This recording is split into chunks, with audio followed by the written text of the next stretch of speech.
Assalamualaikum warahmatullahi wabarakatuh. Ashamaan kafuun eekam jirtan dhaggeeffattoonni YouTube chaanaalii Soofuma Raabbii bakkuma jirtanitti nageenyi kan koo kan jaalalaa fi kan kabajaa isin haadha qabachaa har'as barnoota haarawaan walitti deebinee jirra.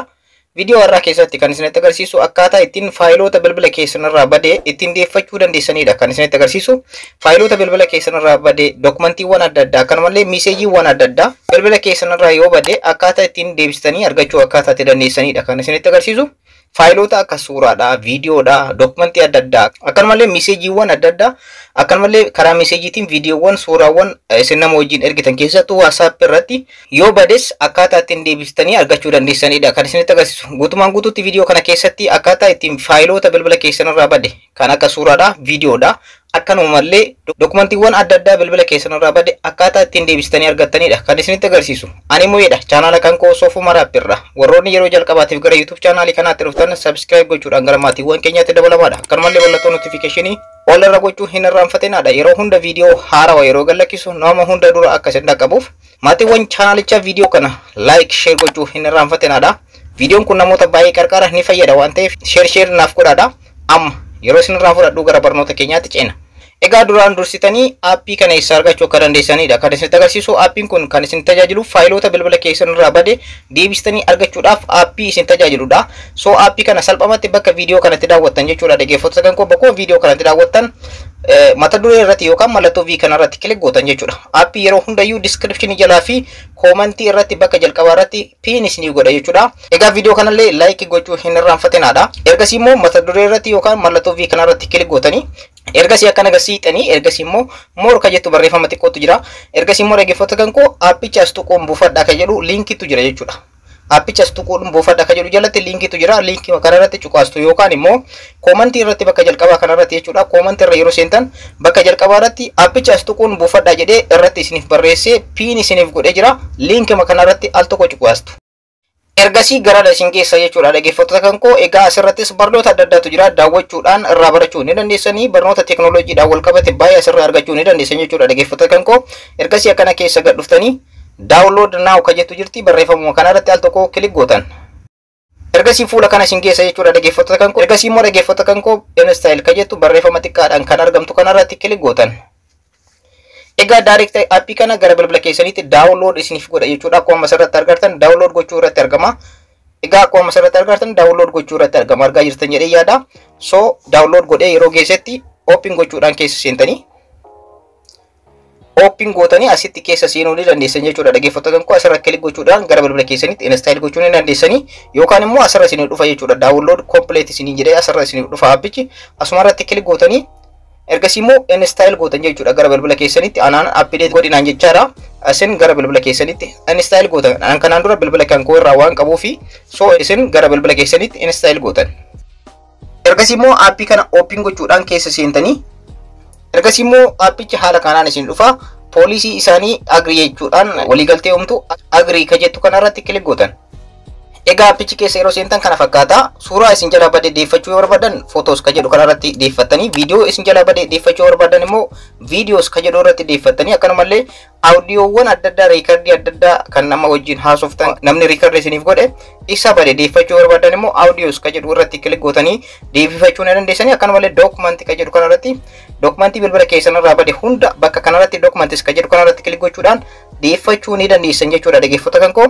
Aappiin kun wanta adda isa godhu immoo dhaggeeffattoota kan koo WhatsApp irratti namoota wajjin kan wajjin haasoftan daataawwan adda addaa, faayiliiwwan adda addaa, akkanumallee suuraawwan, viidiyoowwan adda addaa nama wajjin barreessitanii asinirraa bade recover isiniif godhee isiniif deebisaa jechuudha dhaggeeffattoota kan koo. Wanta adda isa godhu isa kanadha. Mee akkaataa ittiin deeffattan isinitti agarsiisu. Recover WhatsApp data ka jedhu kanarratti kilik gootanii ergasii immoo turn off ka jettu kana kilik gochuudhaan asirratti allow access ka jettu kana kilik gootanii ergasii immoo dhaggeeffattoota kan koo permission kennitanii fi aappii kana barbaaddanii permission kennitaniif kana jechuun ishee kana tongilii kana jechuudha on gootanii ergasii immoo duubatti deebitan jechuudha. Ergasii akkuma asirratti argartan recover WhatsApp message and attachments ka jedhu jira. Akkanumallee recover WhatsApp attachments only ka jedhu jira. Kanneen keessaa filattaniiti jechuudha. Attachment qofa isiniif deebisu yoo barbaadan isa lammaffaa irratti argamu.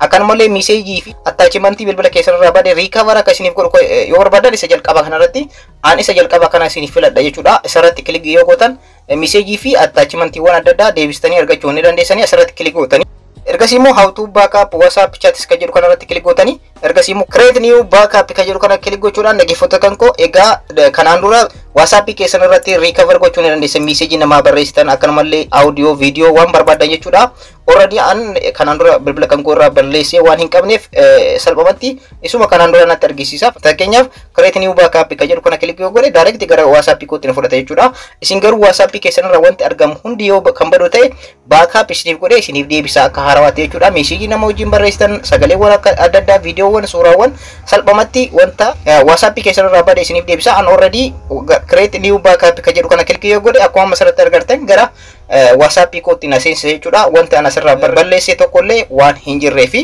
haala kanaan WhatsApp keessan irratti messageewwan isin jalaa bade hunda suuraawwan wanta barbaadan data hunda jechuudha recover gochuudhaan argachuu ni dandeessanii inni biraammoo kan isinitti agarsiisu suuraa bilbila keessan irraa bade akkaataa ittiin deebistanidha photos ka jedhu kanarratti click gochuudhaan suuraa bilbila keessan irraa bade hunda deeffachuu ni dandeessanii ergasii immoo allow access ka jedhu kana click gootanii ergasii immoo dhaggeeffattoota kan koo use this folder ka jedhu jira folder haaraa uumuu ni dandeessanii folder as keessatti argamu kana keessaallee kan barbaadan filachuu ni dandeessanii fakkeenyaaf mi'a asirratti folder tokko isiniif haa uumu asirratti mallattoo eda'uutu argama ishee irratti click gochuudhaan folder haaraa wallee uumuu ni dandeessanii isin kanneen keessaallee filachuu ni dandeessa folder bilbila keessan irratti argamu kana keessa akka salphaatti argadhuuf asirra folder tokko uumee isinitti agarsiisu fakkeenyaaf soofuma raappiidhee haa barreessu folder haaraa kana keessa kanaaf taa'u jechuudha suuraan andeeffadhu folder kana keessa naaf taa'a jechuudha isin folder as keessaallee filachuu ni dandeessan kan barbaadan jechuudha ammaan booda suuraan andeeffadhu jechuudha folder kana keessa naaf taa'a jechuudha so folder soofuma raappi ka jedhu kana keessa naaf taa'a jechuudha ergasii immoo use this folder ka jedhu kana click gochuudhaan ergasii immoo allow jedha waliigaltee uuma jechuudha ergasii folder kana keessa naaf taa'a jechuudha dhaggeeffattoota kan koo ergasii folder keessa isiniif taa'u erga filattanii booda scan some data first ka jedhu kanarratti click gootanii scan gootan jechuudha suuraawwan isin jala bade hunda scan gootanii asirratti akka isiniif deebi'u gochuu dandeessanii fakkeenyaaf scan godhee isinitti agarsiisu akkuma asirratti argartan scan gochuu irratti argama suuraawwan kanaan duraan balleesse hunda haala kanaan naaf fiduu irratti argama akkuma asirratti argartan asirratti lakka'uu irratti argama argaa jirtan jedhee yaada so baay'eedha jechuudha suuraawwan bilbila kan koorraa balleesse akkuma asirratti argartan baay'eedha thumbnailiiwwan adda addaa yeroo hojjedhutu nan balleessa isa haarawaa yoo itti fayyadame nan balleessa jechuudha akkuma asirratti argartan thumbnailiiwwan adda addaa wanta adda addaa suuraawwan bilbila kan koorraa balleesse hunda haala kanaan scan isiniif godhee isiniif fide jechuudha isaan scan isiniif godhe yookaan isiniif deebise kanneen keessaa filattanii jechuudha an amma fakkeenyaaf yeroo narraa fudhata hanga ammaatti suuraa gara 6,000 olii naaf deebisee jira mee dhaabee isinitti agarsiisu garuu isin guutumaan guututti wanta bilbila keessan irraa balleessitan hunda ni deebifatan jechuudha fakkeenyaaf kanneen isa balleesseedha asirra naa deebise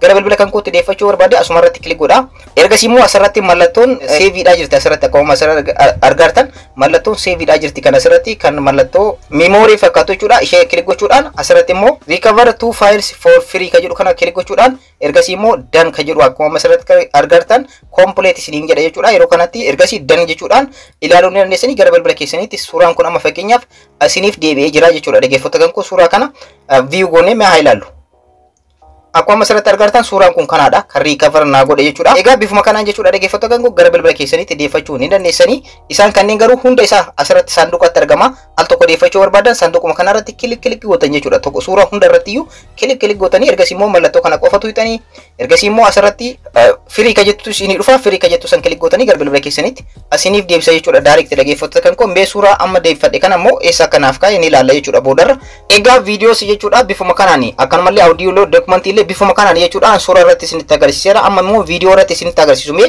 ergasii immoo wantoota afaan audio fi documentii bifuma nama isinitti agarsiisu kanaan deeffachuu ni dandeessanii amma fakkeenyaaf viidiyoo kan jedhu kanarra kilik gootanii ergasii immoo yoo barbaadan asirratti allow access ka jettu kana kilik gochuudhaan asirratti folder inni filattaniif jechuudha akkuma duratti folder inni filattanii fi kan keessa seenu jechuudha fakkeenyaaf an intro ka jedhu kana filadhee jira jechuudha dhaggeeffattoota kan koo ergasii immoo use this file jettanii ergasii allow jettanii egaa haala kanaan jechuudha akka walii galtee uumtanii ergasii immoo scan some data first ka jedhu kanarra kilik gochuudhaan videoowwan bilbila keessan irraa balleessitan scan isiniif gochuun eegala jechuudha akkuma asirratti argartan scan gochuu irratti argama akkuma asirratti argartan videoowwan gara naannoo 30 argachaa jira 20 irra gahee jira 30 irra gahee jira haala kanaan itti fufa jechuudha videoowwan kunniin kan an bilbila kan kootii irra qabu kan an balleesseedha so dhaggeeffattoota kan koo 41 irra gahee jira amma yeroo naatti fudhata pause godhee isinitti agarsiisu akkaataa gara bilbila keessanitti ittiin deeffatan qofa isinitti agarsiisu fakkeenyaaf inni kun viidiyoon kun kan ustaaz Raayyaa Abbaa Baccaatii bilbila kan koo irraa balleessee ture dabili waan ta'eef isa kana mee amma akkaataa ittiin deeffatan isinitti agarsiisu. Asirratti mallattoon tiik taatu jechuudha. Raayit itti gootan sanduuqa tura.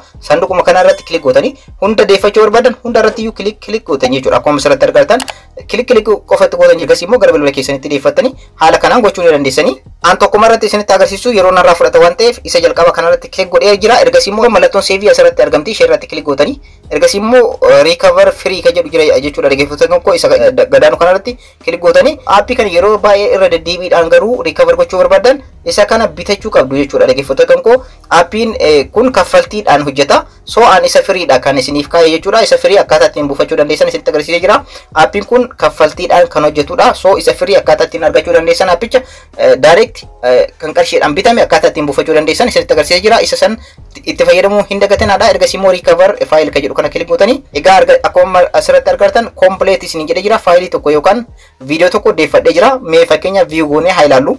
Egaa viidiyochi isa kanaadha. Viidiyoo kanaadha jechuudha. Dhaggeeffattoota koo bilbila kan korraa balleessee ture kanaan dura naaf deebi'ee jira. Amma immoo gaalaarii keessatti eessatti akka naaf deebi'e haa ilaallu. Egaa thumbnailiin kanaan dura balleessee ture kan amma deeffadhe isa kanaadha. Viidiyoo isinitti agarsiisu. Viidiyoon sun karaa yaatti argitanii jirtanii. Egaa viidiyochi isa kanaadha jechuudha. Bilbila kan korraa balleessee ture amma naaf deebi'ee jira jechuudha. Egaa bifa kanaan steepii kanaan jechuudha dhaggeeffattoota koo. Egaa dhaggeeffattoota koo bifa kanaan suuraa viidiyoo akkanumallee dokumantiiwwan adda addaa bilbila keessan irraa baadee deebistanii argachuu ni dandeessanii. Aappiin kun kan kaffaltiidhaan bitamudha. So isa firii ta'e kana karaa nama isinitti agarsiise kanaan buufachuudhaan itti fayyadamaa isiniin jechuu barbaada. Barnoonni kan koo kanarraa kana fakkaata hanga ammaatti waan na hordoftaniif baay'ee tokko galatoomaadha. Yeroo biraa barnoota biraatiin walitti deebina. Warroonni YouTube chaanaalii kanaaf haarawaa taatan maatii ta'uu hin dagatinaadha. Subscribe gochuun hin irraanfatinaa. Akkanumallee mallattoo notification ol godhadhaa. Viidiyoo kana like share gochuudhaan obboleewwan keessaniin dhaqqabaadha jechuu barbaada. Yeroo biraa barnoota biraatiin walitti deebina. Horaa bulaa.